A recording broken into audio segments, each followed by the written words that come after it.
All right, hey collective.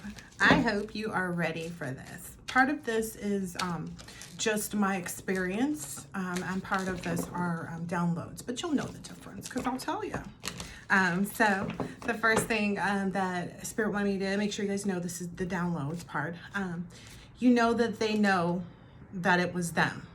And the title of this is like, they didn't know, they had no idea. And it's like, no, they had all the ideas. They had all the ideas when it came to trying to manipulate you, trying to use your energy, trying to sacrifice you, trying to swap your destiny, trying to, like, the list literally goes on and freaking on. So at this point, no, there's really no excuses. Everybody has to walk their walk. You know, that's how this works. But people are kind of jealous because maybe they didn't start the path. They never did. They could be really old and never did, or they're young and they thought they were on some magnificent path, but it was really like a path of destruction because they didn't like get what they were supposed to be understanding. They didn't really understand the lessons. I just saw Snell. So anyway, I don't know where you guys want me to start. Let's see.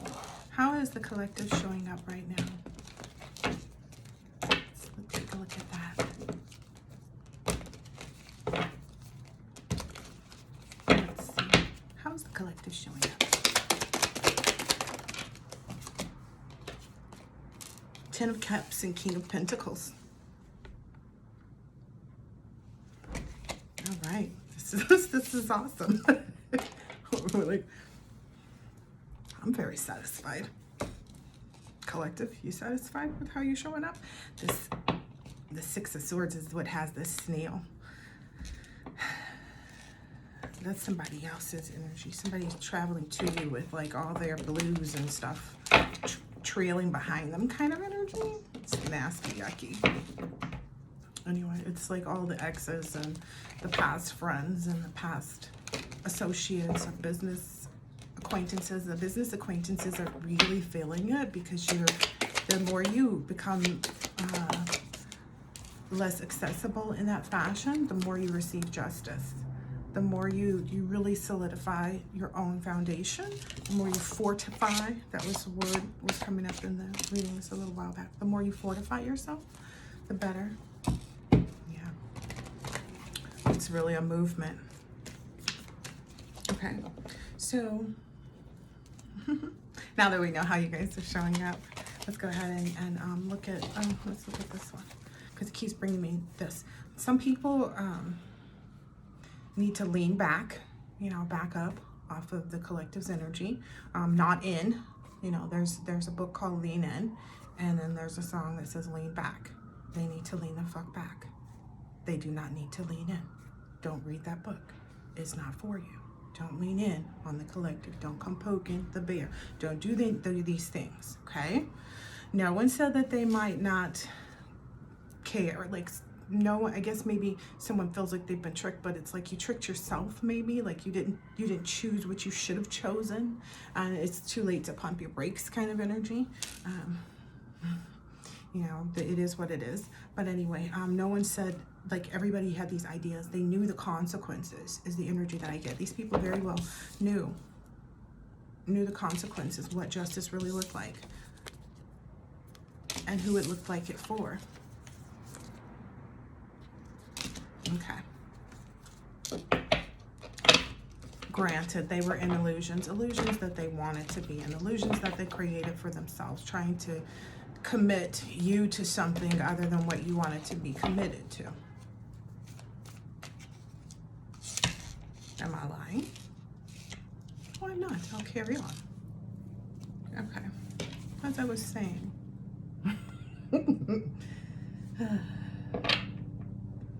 If the collective was ever a weak person, they would have been demolished already, right? You've got how many covens, how many, oh, wait till the card comes out. How many, I believe it's like 5 or 6. Yeah, because it's almost like giving like 2 halves on the bottom. Like you see those pentacles? It's almost giving like 2 halves on each side. So it's not really 6, it's 5. It's literally the King of Pentacles, so it doesn't really matter. There's more. But anyway, yeah, that's another part of it. They wanted to, how do I want to explain this?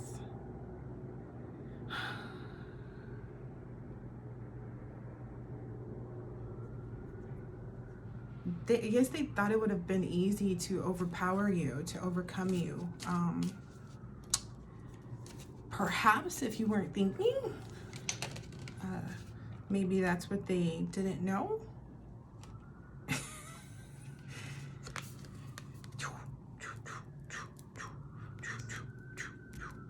You see that? That's perhaps what they didn't know.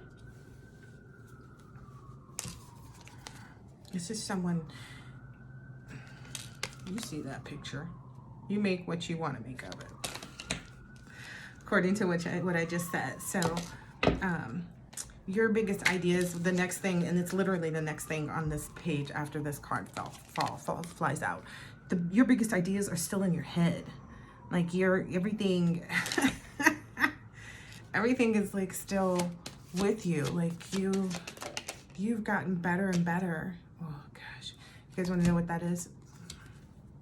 The Three of Pentacles. This Ten of Cups is the Three of Pentacles. It's a teamwork. People didn't, I guess they did. They knew that, but I don't know why they chose to go against it. It doesn't matter. We don't really care. You know, I get the energy like we don't care about that burden. That's what was coming out, the Ten of Wands. And it would have been the Justice sitting over the Ten of Wands as far as I'm concerned, with where it would have been on my table if I accepted it. But we've done what we needed to do with that energy, right? We've accepted all of our defeats and we've moved on. We're no longer fighting. Collective, we're not fighting anybody. Don't let people get you into arguments and fights that you're not even involved in. Like people saying, oh, your ancestors are saying you're not fighting back. You are preparing for your next level if you think about it. But I mean, then again, you know where you're at. So if you're watching a reader and it feels and resonates, or if you feel like you have all this extra work to do and stuff, it's possible. I don't believe so though. This Emperor card is what came out. This is what it flew right on top of this. So that's what it's opening up. It's putting this person, the Justice is that they become the Emperor. The King of Pentacles becomes the Emperor. Oh, okay, so that's why I keep seeing the Strength. I was like, why do I keep seeing that? Why do I keep seeing that? Why do I keep seeing that? Okay, you've written, everything that you've written down to has manifested. So that's the other thing. Like you indeed are a master manifester. If it hasn't manifested, it's at the cusp of it, right? Like everything's materializing right before your eyes. You're seeing everything exactly as you should be, exactly as you need to, for your own fortitude is what I keep hearing. Listen, divine. Oh, and this is the thing. Your divine counterparts don't switch up. They have a commitment and things are always made right in those unions. If they continue on their healing journey, accepting the solitude. So essentially, two people to come into union, if they at some point are on their journey, know that they have this journey, but then also detach from it and are able to select solitude and be comfortable in that and maneuver that in a very her well-appointed way. Very capable energy is what I'm getting now. Anyway, but divine counterparts do not switch up. They have a commitment and things are always made right in those unions. If they continue on the healing journey, accepting solitude. Nobody, and it's really nobody's business but the collective, who they smack it up, flip it, rub it down with. These things crack me up. It's a Do Me Baby, and it's I guess that's the song for you guys. Listen, backstage. Oh gosh, I remember the song. Trust me, I remember every lyric. I'm gonna have to listen to it now since it's on there. It says, not wasting our time. This is the thing. So I have to get into the Papa Legba and the Marie Laveau. I believe it's her name, and I don't know a great deal about her. I know like she was in the 1800s, so like anybody watching this could be a descendant of hers or her or whatever, like a reincarnation, like however you want to figure it, cousin, auntie, I don't know. There could be a connection, is all I'm going to say. I am 100% sure there is a connection to Papa Legba, which is why I feel so very comfortable adding him to anything that I'm going to present, because the way I understand things, if you don't know much about my history, but my grandmother was always already, not always, was already, and my great-grandmother were already into these esoteric things. They knew about them. And so as a result, I have inherited things, yes. However, I had my own gifts when I was born. And so I have my own purpose and journey, which is why I was born into this lineage to do what I'm doing, which is, what I'm doing. But anyway, what I'm doing is helping people hear those generational curses to move forward to their favorite existence, but doing the healing work to be where they feel most comfortable and most able to maintain, but feel that whole like balance, because balance may look like this on TV, but to you it's really this way because that's where you live. You're not Kim Kardashian, and I don't mean to be funny, but I've channeled her energy, and that's important to her, and you have to kind of, I guess, maybe accept that if you want to know her, but that is her. But she's also very sweet too. She likes to tickle people. Listen, when you can get into people's energy, you can get into their energy, you know them to a certain extent, if you allow yourself to and they allow you to. But she's a very sweet energy, but things are misaligned. She's aware of that. She likes where she is what I'm understanding. I don't know. I haven't really done her reading yet, but I will. Anyway, I don't know how we're getting onto her. Maybe she's really ready for me to get into her energy and do her reading. Anyway, divine counterparts. I don't even know how we got there. Oh gosh. But this is the thing too. If you're big shit, like collective feels like if you're big shit, if you're really all that you say you are, then come at me. Like it's not like the collective is hard to find. Collective's not that type of person either. Like they're not gonna hold back. Like if they have something to say to you, to ask you, to communicate to you, they have no problem making sure that they communicate that, and they don't wear masks. If they have to move into a different vernacular to get the message to you, you will still know it's directly from them, because they do not facade. They may facade to present, but they don't facade to facade. It's not like just some smoke and mirrors. They're always on task. You understand? They've always got those antlers up. Yeah, they're out there filling this space. Okay? Anywho. Ain't nobody went up against the collective and won. It's just the reality. They may have tipped the scales, made it so it was like, oh, wait a minute. Like, had to get, collective may have had extra opportunities for growth. I like to call it extra opportunities for growth, just because they signed up for them. Everybody's journey is different, right? But when you sign up for extra growth, you sign up for extra other things too.